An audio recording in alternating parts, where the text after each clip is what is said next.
Buenas, ¿cómo están? Bien, la clase de hoy es asincrónica, entonces grabé un poquitito la explicación para que, por si hay alguna ambigüedad, duda. Bien, está el texto de la clase, que es de Vivian Romeu Aldana.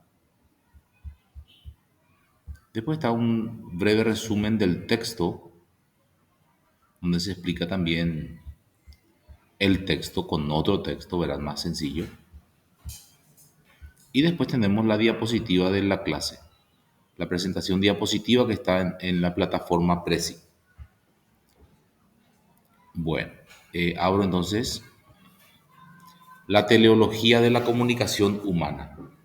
El término teleología viene del griego teleos, que significa fines. O sea, ¿cuál es el fin de la comunicación humana?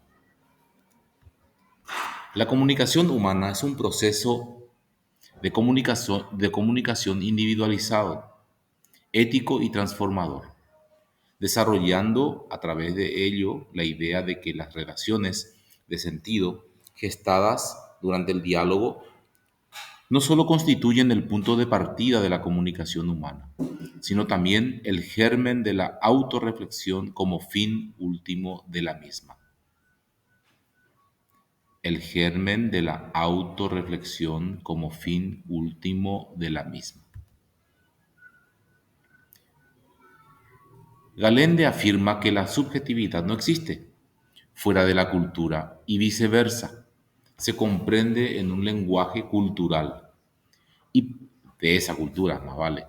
Y por ello no es posible explicar los sentidos de la vida de un individuo solamente a partir de su experiencia individual, ya que la misma experiencia es fruto de su relación con los otros, que a su vez es resultado de una interacción en última instancia social y cultural.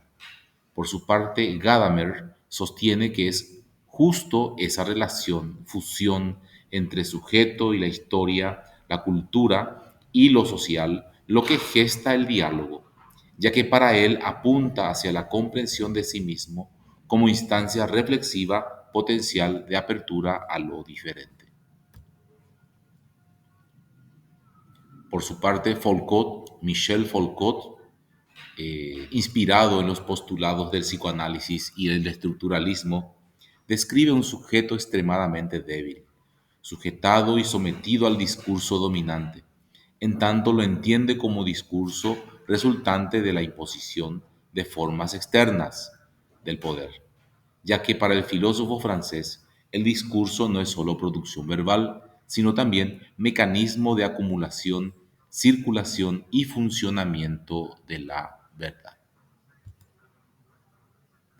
Habermas y su teoría de la acción comunicativa. TAC, que parte de la posibilidad moral del individuo para construir discursiva y racionalmente una situación ideal de discurso. Si bien Foucault hace el del poder como Freud del inconsciente una instancia constitutiva e inaprensible del sujeto, a la que el sujeto sucumbe y queda atado de manera irremediable, Habermas desestima el peso de las relaciones de poder en las interacciones comunicativas y reduce la comunicación a una cuestión de eficiencia y buena voluntad. Algunas posturas afines a la hermenéutica crítica, misma que tiene sus antecedentes en Heidegger, en su obra El ser y el tiempo. Recuerden que la hermenéutica es la comprensión de textos, en este caso de la comunicación del contexto del tiempo, y posteriormente con Gadamer con la verdad y método.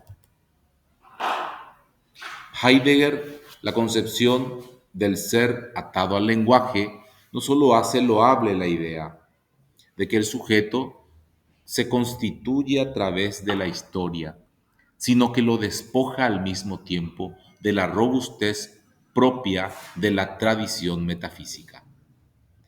Gadamer, 2004, sienta las bases para comprender la idea de verdad y el sentido que tiene esta para la filosofía contemporánea y la hermenéutica, como método de interpretación que permite situar los umbrales o zonas de la verdad.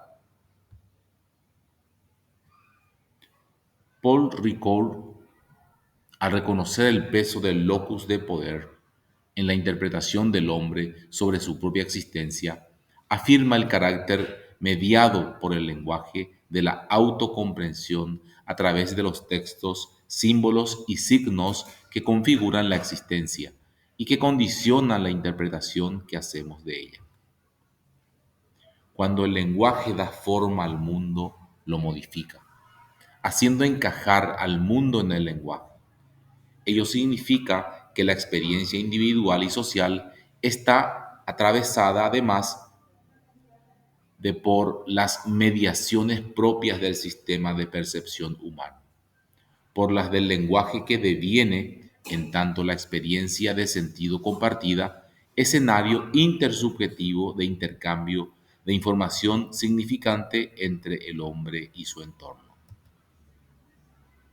Morin, Edgar Morin, plantea que el sujeto es independiente del ambiente en el que vive y debe aprender a lidiar con él mediante un proceso de ajuste o encaje para garantizar así su sobrevivencia. Von Glassenfeld, entre el medio y el individuo se erigen relaciones de viabilidad que son las que operan entre la adaptación o sobrevivencia del individuo y las contribuciones o limitaciones que le impone el medio a su experiencia de vida. Siguiendo a Berger y Luckmann, el lenguaje es un medio de adaptación y modo de conocimiento, en tanto la experiencia lingüística del ser dada por medio de y en la interrelación con el otro, por lo que no escapa a la manera en que están configuradas las relaciones sociales al interior de un ámbito histórico, social, concreto. El acto comunicativo que subyace en la construcción de lo humano debe ser, so pena de cancelarse, recíproco y dialógico. Toda la filosofía del sujeto que se aparte del sentido de interacción dialógica presente en lo humano cancela la posibilidad de explicar tanto lo humano como lo comunicativo. La comunicación así es concebida, es ciencia del hombre y para el hombre, y en consecuencia es el lugar para abordar las teorías del diálogo. Propuestas conceptuales para pensar la naturaleza dialógica de la condición humana, los procesos de construcción del punto de vista no se pueden dar de manera aislada, sino más bien en el ámbito de lo colectivo, donde se comparten y socializan los juicios y las subjetividades, ya que la experiencia de vida de los sujetos encuentra significación tanto al nivel de las relaciones que establece un sujeto con su sí mismo, con aquella que establece con el otro.